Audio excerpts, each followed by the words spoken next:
Bonjour à tous, la famille OM, j'espère que vous allez bien. On se retrouve aujourd'hui pour une nouvelle vidéo où on va faire un petit JT Actu Olympique de Marseille. On va parler beaucoup de Mercato aussi, parce qu'il y a pas mal d'infos. Voilà, donc si vous aimez ce que je fais, n'hésitez pas à vous abonner les gars. Ça donne de la force, ça fait plaisir, c'est gratuit.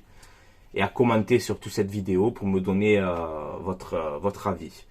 Alors désolé pour l'éclairage de la lumière, il y a un petit peu des bugs là, je comprends pas.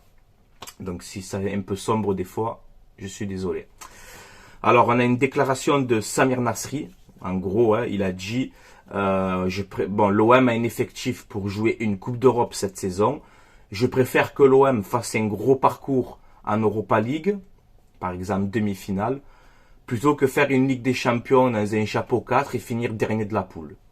Voilà. Donc après, financièrement, on sait que l'Europa League et la Ligue des Champions, c'est pas pareil. Mais je suis plutôt d'accord aussi avec cette déclaration. Hein. Voilà, on verra bien. Ensuite, on a Geoffrey Kondogbia qui est blessé 6 semaines. Voilà, 6 semaines d'absence minimum pour Geoffrey Kondogbia, en torse du genou. Donc c'est vrai que c'est un peu une mauvaise nouvelle. Ensuite, on a 3 clubs français dans le top 32 des franchises du foot les plus chères en 2023. Voilà. Donc on a le PSG, le leader, logiquement, hein, quasiment plus de 2 milliards, incroyable. Deuxième Lyon, 568 millions. Et troisième l'OM, avec 379 millions. Voilà. Et on est en gros 32e de ce classement. Voilà. Ensuite, on a Iliman Ndiaye qui a fait venir un préparateur physique pour 2 objectifs. Le premier objectif, c'est de tenir 90 minutes sur les matchs à haute intensité. Voilà. Donc, on voit que c'est vrai, il a du mal à chaque fois à tenir les matchs. Et le deuxième objectif, c'est de muscler son corps. Voilà. Pour être plus costaud dans les duels. Donc, Iliman Ndiaye, il voit qu'il a peut-être un peu de mal dans ce début de saison, physiquement, tout ça. Je trouve ça bien de sa part qu'il fasse ça. Ça montre qu'il a vraiment envie de réussir. Voilà. Et on lui souhaite en tout cas. Ensuite, on a encore ces histoires d'arbitrage qui nous rendent fous. Donc en gros, selon l'équipe, la VAR dispose d'autres images pour refuser en gros le but de Rongier face à Metz.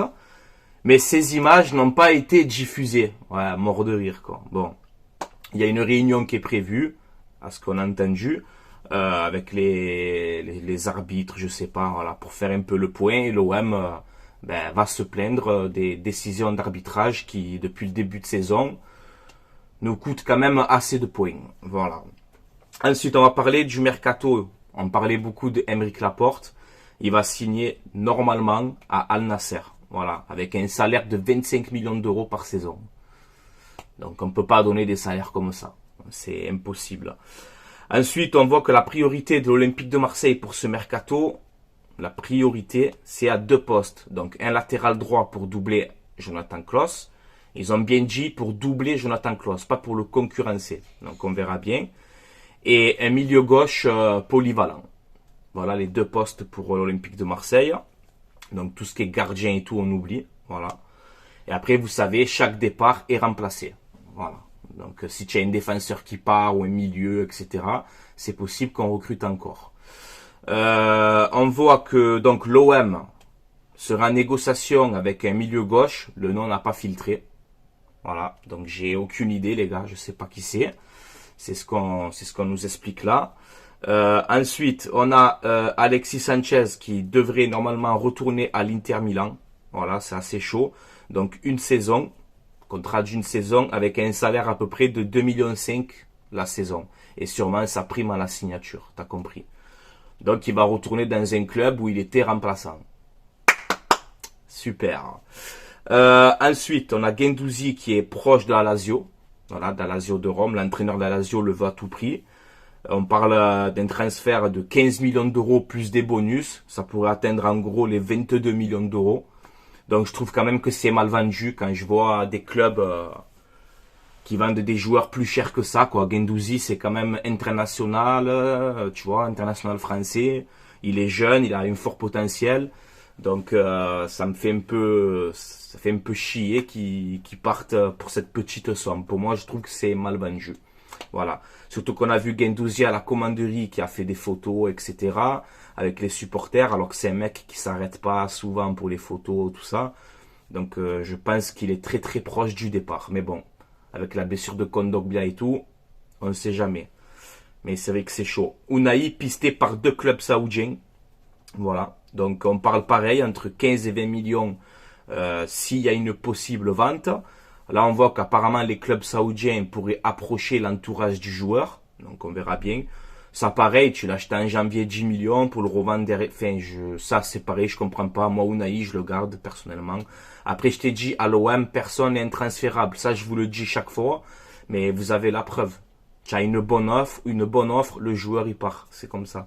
Et franchement, si c'est l'Arabie Saoudite qui vient, qui te donne juste 15 millions pour Unai, il faut arrêter de se moquer du monde. Voilà. Unai, ben, comme c'est l'Arabie Saoudite, on sait qu'ils ont des sous, ben, j'en veux 40. Voilà, qu'est-ce qu'il y a? Eh ouais. On va faire Unai 15 millions en Arabie Saoudite, faut arrêter les délires à un moment donné. Je t'ai dit, nous on est la foire fouille, nous.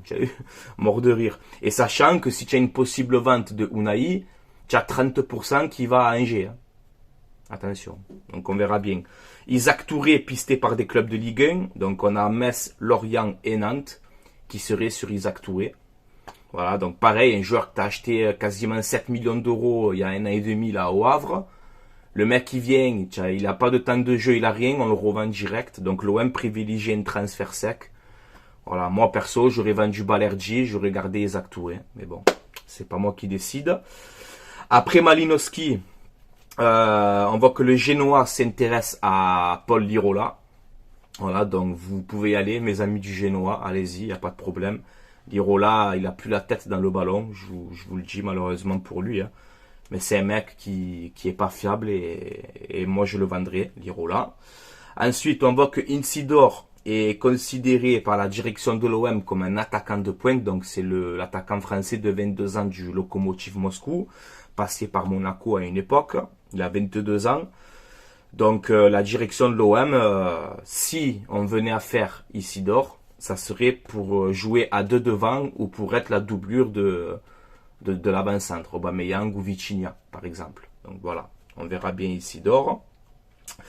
Ensuite, on voit que Lille et l'OM, apparemment c'est que des rumeurs hein, les gars, il n'y a rien d'officiel. Hein, mais Lille et l'OM seraient intéressés par Yacine Adli, voilà, le joueur du Milan AC, passé par Bordeaux, etc.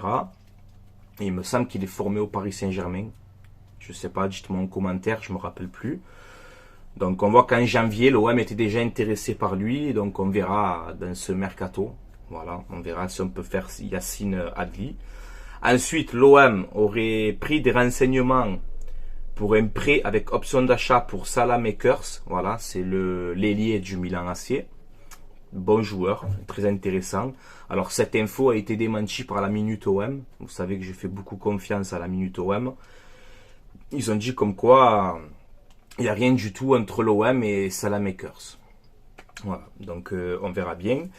Et ensuite, je voulais vous donner quelques noms. Vous me dites si c'est possible. Donc comme on voit que l'OM sera en négociation avec un milieu gauche, donc j'ai sorti quelques noms et à vous de me dire en commentaire ce que vous en pensez, si c'est un de ces noms-là que je vais vous donner.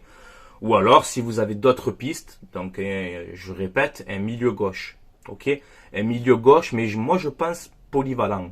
Peut-être un milieu gauche qui peut jouer en pointe, qui peut jouer milieu droit. Je pense qu'il faut prendre un milieu gauche, mais polyvalent. C'est mon avis. Donc voilà, ça parlait de Ansu Fati, bon, ça serait exceptionnel, même si je n'y crois pas. Là, il y a cette rumeur qui sort beaucoup, c'est Jota, lui qui joue à Al-Ittihad en Arabie Saoudite, qui est très très fort, qui doit partir, justement. Est-ce que ça peut être ce petit Jota? Après, ça m'a beaucoup parlé de Greenwood. Voilà, qu'on devrait peut-être relancer, lui qui est à Manchester United. Ça parle, on a parlé aussi de Sinestera. Ça parle aussi de Origi, même si pour moi je le considère plus comme un attaquant de pointe. Voilà. On peut avoir aussi Gonzalo Guedes, aussi, pourquoi pas, qui peut jouer à gauche, qui peut jouer en pointe, il est assez polyvalent. On a Perisic qui veut quitter Tottenham, alors même s'il a 32 ou 33 ans, c'est un joueur très très fort, voilà, avec de l'expérience, etc. Donc Perisic, ça pourrait être un bon coup. Ensuite, on a parlé de Ivan Ousek, le joueur du Slavia Prague ou je sais plus exactement.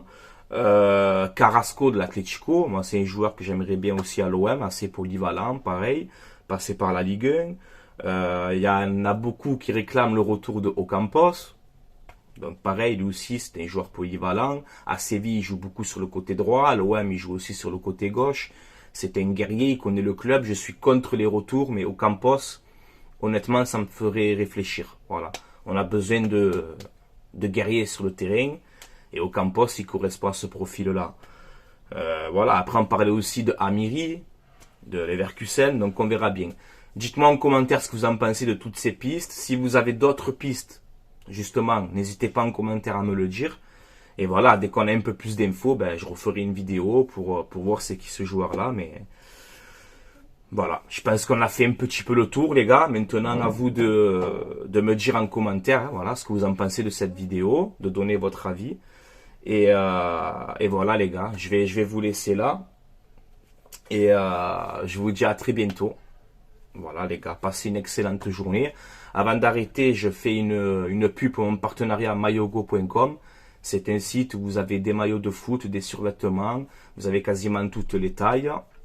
Donc ce ne sont pas des vrais maillots, ce sont des répliques. Ils sont bien faits, c'est de la qualité.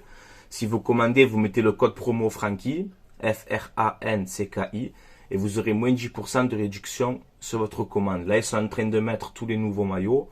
Donc voilà, ils ne sont pas encore tous disponibles, mais n'hésitez pas à aller jeter un coup d'œil. De toute façon, tout est en description de cette vidéo. Voilà les gars.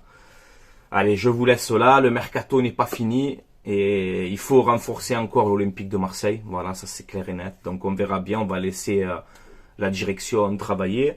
Après, j'ai vu une photo. Bon, je ne vous l'ai pas mis, mais j'ai vu une photo, vite fait, où on voit Longoria et Marcelino. Je crois qu'ils sont sur un bateau. Je sais pas, FNC, en train de profiter, hein, normal, tu vois. Et ça fait un peu débat. Ouais, regardez, pendant que nous on est en galère, on a le président, l'entraîneur qui passe du bon temps. Les gars, c'est des êtres humains à un moment donné. Il faut arrêter. Il y a le football, mais ça reste des êtres humains. Ok, il fait chaud, c'est l'été. S'ils ont envie de sortir, je sais pas moi, sortir tranquille, ils ont le droit à un moment donné. Il n'y a pas que le foot dans la vie, tu vois. Donc moi, ça m'a fait rire. J'ai vu plein de commentaires. Ouais, nous on est là en galère ici et là. Et Longoria et Marcelino, ils sont tranquilles. Et les gars, c'est des humains. Vous voulez qu'ils fassent quoi? Enfermés dans une chambre et tu fais rien, tu es enfermé comme ça dans une pièce et parce qu'il travaille à l'OM, il n'a pas le droit de profiter. Il faut arrêter à un moment donné, les gars.